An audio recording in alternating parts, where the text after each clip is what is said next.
Meghan Markle and Prince Harry face huge hit to US plans if Donald Trump wins election. Meghan Markle and Prince Harry's brand's value could take a hit if Donald Trump won the election, an expert said. Meghan and Prince Harry have been accused of campaigning against US President Mr. Trump by commentators and even a Republican congressman. While the Duke and Duchess of Sussex have never explicitly backed either of the candidates running for the White House, Meghan's definition of the upcoming US vote as the most important election of our lifetime has led many to think she is backing Democrat Joe Biden. But while the Duke and Duchess of Sussex's decision to step into the political realm is in line with Meghan's interest in politics, it could be detrimental to their brand, according to brand and reputation management expert Eric Schiffer. Asked whether a second term of Mr. Trump would damage the Sussexes, Mr. Schiffer told Express.co.uk, people would probably look back and see that as detrimental.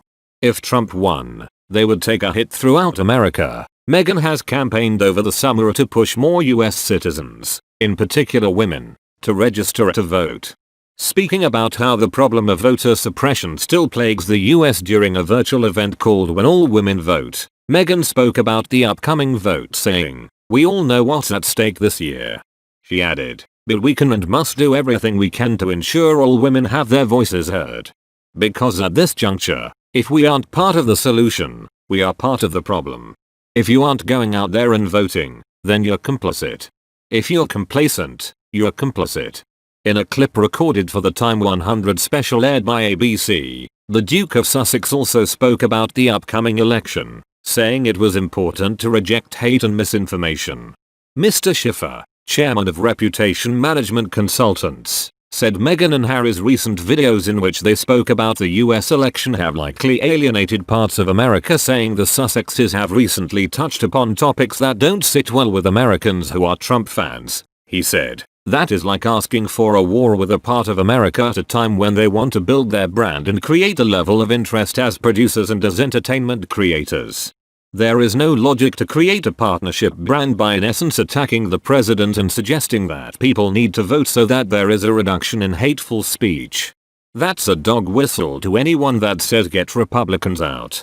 Republicans will see Meghan and Harry as part of the out-of-touch celebrity elite or those actors that are suddenly prima donnas of Hollywood and now want to pontificate about politics."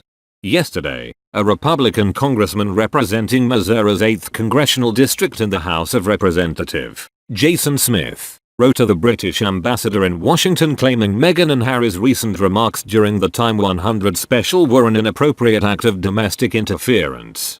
He wrote, "As you know, the British royal family has long observed a policy of strict neutrality in regard to political matters.